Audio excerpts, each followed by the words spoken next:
बिस्मिल्लाहिर्रहमानिर्रहीम, अस्सलाम वालेकुम। मैं हूँ फ़रा इकरार। आप तमाम देखने वालों को अपने चैनल में खुशामदीद कहती हूँ, उसी दुआ और उम्मीद के साथ कि आप तमाम लोग जहाँ कहीं हों बिल्कुल खैर खैरियत से हों, अपने घर वालों के साथ, प्यारों के साथ खुशबाश अंदाज में अपनी ज़िंदगी को गुजार रहे हों। आज मैं आपको पाकिस्तान के हवाले से एक बड़ी अहम ख़बर देने जा रही हूँ। ख़बर आपको मीडिया पर नहीं दिखाई दी होगी। मैं ख़ुद भी हैरान हूँ कि हमारे टेलीविज़न्स क्यों खामोश हैं, किसी किस्म की कोई ख़बर मुझे क्यों नहीं मिल रही है। ख़बर बहुत अहम, बहुत बड़ी और ब्रेकिंग है। ख़बर यह है कि ईरान ने पाकिस्तान पर हमला कर दिया है। मैं आपको ये ख़बर बता रही हूँ अब से कोई तकरीबन 14 घंटे पहले की। 14 घंटे पहले ईरान ने पाकिस्तान पर मिसाइल के ज़रिए से हमला किया है। ईरान पाकिस्तान का दोस्त मुल्क है, दोस्त मुस्लिम मुल्क है। ऐसा भी नहीं कि उनके दरमियान कोई तनाज़ात हों, कोई ऐसी चीज़ हो जिसके बायस हमला किया गया हो। ऐसा नहीं है कि किसी दुश्मन मुल्क ने हमला कर दिया है। ये बड़ी हैरान कुन बात है। ये हमला क्यों किया गया, पाकिस्तान की तरफ से क्या रद्द अमल आया, किस जगह पर हमला हुआ, उसमें क्या नुकसान हुआ और फिर उसके बाद क्या हुआ, अब सिचुएशन क्या है, ये मैं आपको बताने जा रही हूँ। साथ ही साथ एक अहम नुक्ता ये है कि आपको पता है कि फ़लस्तीन में जंग जारी है, जिससे इर्द गिर्द के ममालिक भी लपेट में आए हैं। जंग का दायरा कार बढ़ता चला जा रहा है और अब ख़तरा ये हो गया है कि मशरिक़ वुस्ता तक ये जंग का दायरा फैल गया है और हमारे खित्ते में भी अमन इस वक्त स्टेक पर आ गया है और जंग यहाँ भी फैल सकती है। पाकिस्तान को धकेला जा रहा है जंग की जानिब से। तो पहले मैं आपको बता देती हूँ कि ईरान ने ऐसा क्यों किया। जैसा कि मैंने आपको बताया कि मुस्लिम मुल्क है, दोस्त मुल्क है, कोई तनाज़ा नहीं है, फिर आपकी एक दूसरे से बातचीत की राहें खुली हैं, आप डायलॉग कर सकते हैं। अगर कोई ऐसी चीज़ आपको लग रही है, एकदम से ड्रोन के ज़रिए से मिसाइल हमला कर देना, रात गए ये हमला करना और उस हमले में नुकसान मैं आपको बताती हूँ। 2 बच्चियाँ शहीद हुई हैं, 8 साल और 12 साल की। 3 से ज़ायद अफराद ज़ख्मी हैं, वो भी बच्चे ही बताए जा रहे हैं।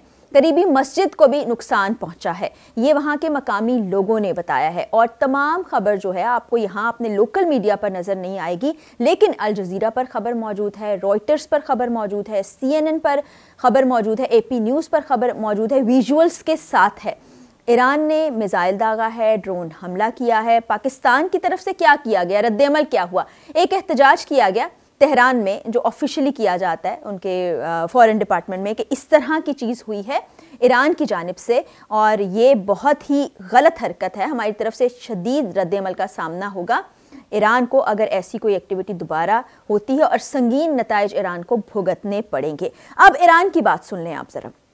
ईरान कहता है कि जैशुल अदल पर हमने ये स्ट्राइक की है। अब जैशुल अदल क्या है वो मैं आपको थोड़ा सा बता देती हूँ। ये एक मिलिटेंट तहरीक है जो कि इससे पहले भी ईरान पर हमले करती रहती है। ख़ास तौर पर जो तेहरान का इलाका है वो इसकी जद में रहता है। अब पाकिस्तान, आपको पता है कि ख़ुद हम दहशतगर्दी का मुकाबला करते हैं। मैंने ख़ुद जनूबी वज़ीरिस्तान और ईरान के बॉर्डर्स पर जाकर देखा है। हम लोग खुद इस खदशे में रहते हैं हर वक्त कि कहीं ना कहीं वहाँ बॉर्डर से हमला हो जाए। वहाँ FC आगे की पोस्टों पर मुतय्यन कर दी गई है, वो वहाँ मौजूद रहते हैं। हमारे जवान भी शहीद होते हैं। फिर वज़ीरिस्तान के बॉर्डर्स पर हम देखते हैं वहाँ मिलिटेंट्स हम पे हमला करते हैं। तो ऐसे वक्त में उनको पनाह क्यों दी जाएगी पाकिस्तान की जानिब से? और अगर आपको ऐसा महसूस भी हो रहा था तो आप डायलॉग कर सकते थे, आप बात कर सकते थे। आपने ड्रोन हमला रात के अंधेरे में कर दिया और वहां मासूम बच्चे अपनी जान से गए। जनाब, ये पंजगोर का इलाका है, बलूचिस्तान का कोहे सब्ज कोलाक का इलाका, जहां पर ये इनकी जानिब से स्ट्राइक हुई है ड्रोन के जरिए और वो ये कहते हैं कि जनाब हमने मिलिटेंट जो ग्रुप है उस पर अटैक किया हुआ है। अब मिलिटेंट ग्रुप ऐसे बहुत से हैं, ये मुल्ला हाशिम से बिलोंग करता है ये वाला मिलिटेंट ग्रुप। अब पहले भी वहाँ हमले होते रहते हैं। पहले आप अपने बॉर्डर की साइड तो देख लें, उसको तो यकीनी बना लें कि वहाँ आपका अमन हो सके, वहाँ पर मिलिटेंट ग्रुप्स ना हो, बजाय इसके कि आपने बॉर्डर के पार अपने दोस्त मुल्क पर ही हमला कर दिया। तो ये बड़ी हैरानकुन बात है। लेकिन मुझे ऐसा लगता है कि ये थोड़ी सी पावर पॉलिटिक्स भी है।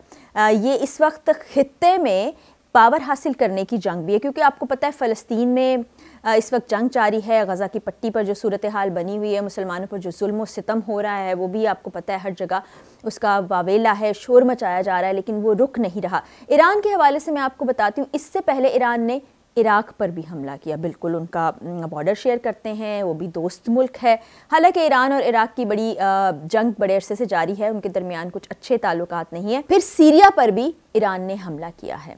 इसी तरह ईरान जो है ये फैलाता जा रहा है अपना दायरा कार, और ईरान इस वक्त लग रहा है कि पता नहीं कुछ सी बौखलाहट का शिकार है कि वो अपने दोस्त ममालिक को भी निशाना बना रहा है। अब ख़तरा ये पैदा हो गया, हालांकि पाकिस्तान अमन चाहता है। हमने माजी में भी देखा कि ऐसा नहीं हुआ कि पाकिस्तान ने कहीं बिला इश्तियाल हमला कर दिया हो या इवन भारत के साथ बॉर्डर पर बिला इश्तियाल फायरिंग की हो या किसी को निशाना बनाया हो।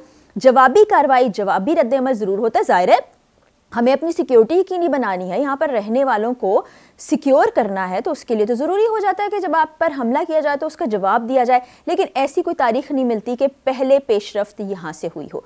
अभी भी पाकिस्तान खामोश है। मैं तो बल्कि इस बात पर हैरान भी हूँ कि मीडिया क्यों खामोश है, उस पर भी बात होनी चाहिए थी। ज़ाहिर है हमारी स्ट्रेटेजिक पोजीशन पाकिस्तान की ऐसी है कि उसको मुख्तलिफ बॉर्डर से ख़तरा रहता है, अपने हमसाया मुल्क से भी ख़तरा रहता है। इस तरह की चीज़ें हम देखते और सुनते रहते हैं कि वहाँ पर फायरिंग हुई है, क्रॉस फायरिंग हुई है या हमला कर दिया गया जिसका पाकिस्तान ने जवाब दिया। ऐसा वहमो गुमान में नहीं था, सोच नहीं थी कि ईरान ऐसा कुछ करेगा, क्योंकि इससे पहले माजी में हमने देखा है कि ईरान की तरफ से जब ऐसी कुछ शिकायत आती थी कि मिलिटेंट्स इस तरफ मौजूद हैं, हम वहाँ पर उनको पकड़ना चाहते हैं, हम उनसे छुटकारा चाहते हैं, तो पाकिस्तान ने उनकी मदद की थी। बल्कि अपने एरिया में अगर कोई ऐसे मिलिटेंट्स मौजूद थे या ग्रुप्स मौजूद थे, उनका ना सिर्फ खात्मा किया बल्कि यहाँ से उनको गिरफ्तारियां अमल में लाके ईरान के सुपुर्द भी किया था।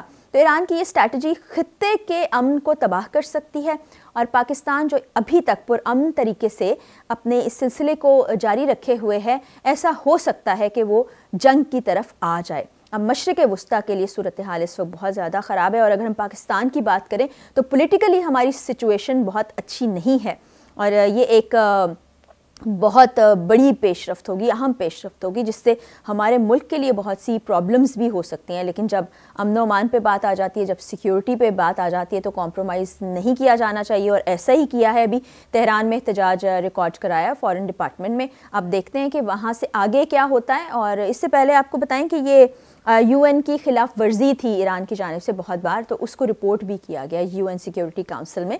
तो अब देखते हैं कि ईरान आगे क्या लाया अमल इख्तियार करता है। लेकिन मुझे लगता है कि इस तरह की खबर अगर हम तक नहीं पहुंच रही है हमारे मीडिया के ज़रिए से, तो ये भी अफसोस की बात है। हम ऐसी छोटी छोटी चीज़ों को ब्रेकिंग न्यूज़ बनाकर पेश कर देते हैं जिनकी कोई अहमियत नहीं होती। तो इतनी अहम खबर ज़रूर हमारे लोगों तक पहुँचनी चाहिए। बहरहाल थैंक्स टू सोशल मीडिया कि यहाँ पर बात करने की आज़ादी है, हम सूरत हाल पर बात कर सकते हैं, करंट सिचुएशन जो है उस पर आवाज़ उठा सकते हैं।